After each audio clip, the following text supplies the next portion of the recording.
What do you do when the silence in your home becomes louder than the scream of the child you just buried? How far will a woman go to drown out that silence, even if it means letting a stranger burn away her soul? The world tilted, a sudden flash of white-hot pain, and I was on the rug, the metallic taste of copper filling my mouth. I didn't flinch. I looked up at the man I once called my sanctuary, now a towering shadow in the doorway, and felt a terrifying relief. "End it, Mark," I whispered through the blood. "Do it. It would be a mercy." This is not a story of a simple betrayal. This is a descent into a place where tears end and the true abyss begins. Only months ago, life was a sun-drenched harbor. At 30, I was a monument of marble and grace. I loved my body because my husband, Mark, worshipped it. He was a giant of a man, a sailor who smelled of salt and the open wind. When he held me, the world felt unbreakable. Then, the rainy evening, the fever. Sandpaper breathing. In 3 days, Leo, my heartbeat, was gone. When he took his last breath, something inside me shattered with a ring so loud it drowned out the world. Mark was lost in the Atlantic, cut off by storms. I was left alone in a house that had become a crypt, howling into the void until my voice failed. My luxurious body now felt like a traitorous weight. I was a living monument, scorched from the inside out. The office called. Deadlines don't wait for mothers who have turned to ash.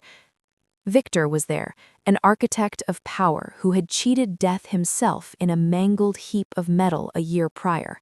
He didn't offer pity, he offered a fire to replace the ice.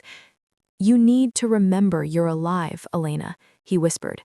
The click of his office door sounded like a final sentence.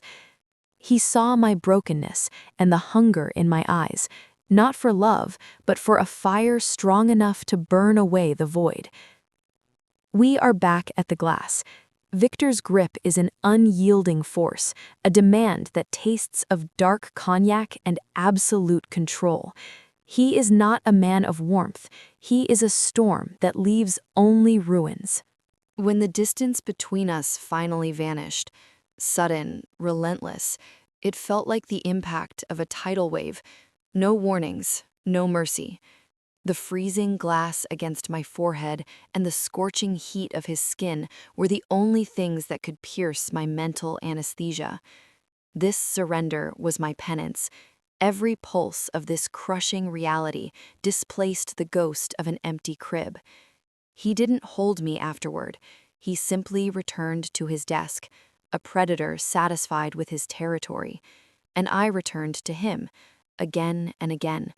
I needed the edge of that pain to know I was still breathing. Mark returned with the wrath of the ocean. He had heard the whispers at the port.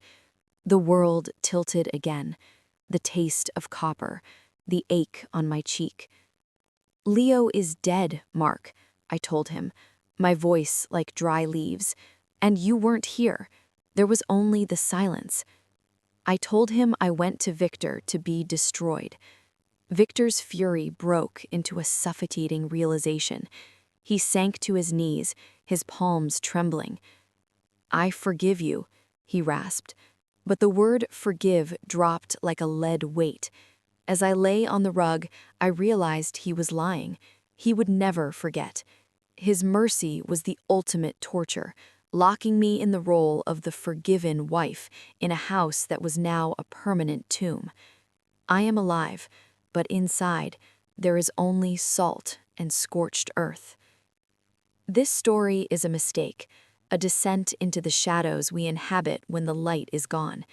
If you want to hear the raw, unedited truth of Elena's journey, the depths of the abyss too honest for the public eye, the full, uncensored narrative is waiting for you on my Patreon. The link is below. Subscribe, and let's face the silence together.